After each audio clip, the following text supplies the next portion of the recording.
നമസ്കാരം. റാഫ്റ്റർ ഫുട്ബോളിലേക്ക് എവർക്കും സ്വന്തം. FC ബാഴ്സലോണ ഇന്നലെ റയൽ ഒവീഡോയെ പരാജയപ്പെടുത്തിയല്ലോ. തകർപ്പൻ വിജയത്തോടുകൂടി അവർ ലലീഗയിൽ 1-ാം സ്ഥാനത്താണ്.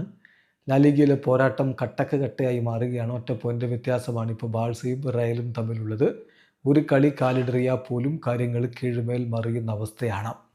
അപ്പോൾ ഈ ഒരു ഘട്ടത്തിൽ വളരെ കൃത്യമായിട്ട് FC ബാഴ്സലോണയുടെ കോച്ച് റയൽ ഒവീഡോക്കെതിരെയുള്ള കളിക്ക് ശേഷം പറയുന്നു, കാര്യങ്ങൾ ഒട്ടും എളുപ്പമല്ല. റയൽ ഒവീഡോക്കെതിരെ ഫസ്റ്റ് ഹാഫ് മോശമായിരുന്നു. അപ്പോൾ അദ്ദേഹം അതിനെക്കുറിച്ച് പറയുകയാണ്, ഫസ്റ്റ് ഹാഫിലെ മോശം പ്രകടനത്തിന് ഞാനൊരു എക്സ്ക്യൂസ് പറയുകയല്ല, പക്ഷേ നോൺ സ്റ്റോപ്പായിട്ട് ഞങ്ങൾ ട്രാവൽ ചെയ്തുകൊണ്ടിരിക്കുന്നു എന്ന് നിങ്ങൾ മനസ്സിലാക്കണം.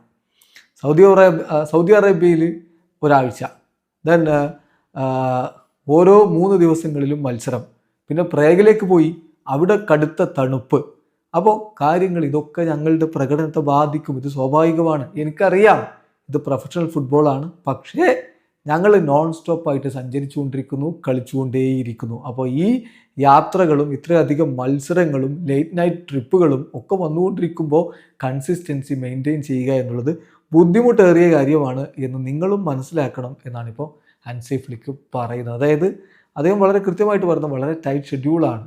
വ്യത്യസ്തമായിട്ടുള്ള സ്ഥലങ്ങളിൽ പോയി വ്യത്യസ്ത കാലാവസ്ഥകളിൽ കളിക്കുകയും വ്യത്യസ്തമായിട്ടുള്ള അനുഭവങ്ങൾ ഉണ്ടാവുകയും ചെയ്യുമ്പോൾ താരങ്ങളും മനുഷ്യരാണ്. അവർക്കൊരേ കൺസിസ്റ്റൻസിയിൽ തന്നെ എപ്പോഴും കളിക്കാൻ കഴിഞ്ഞുകൊള്ളണമെന്നില്ല എന്നാണ് അദ്ദേഹം പറയുന്നത്. ഏതായാലും ബാഴ്സലോണ മികച്ച ഒരു വിജയം നേടിക്കൊണ്ട് ഇപ്പോൾ 1-ാം സ്ഥാനം തിരികെ പിടിച്ചിട്ടുണ്ട്. വീഡിയോ അവസാനിക്കുന്നു. ഫുട്ബോൾ ലോകത്ത് കൂടുതൽ വിശേഷങ്ങളുമായി റാഫ്റ്റോക്സ് എത്താം.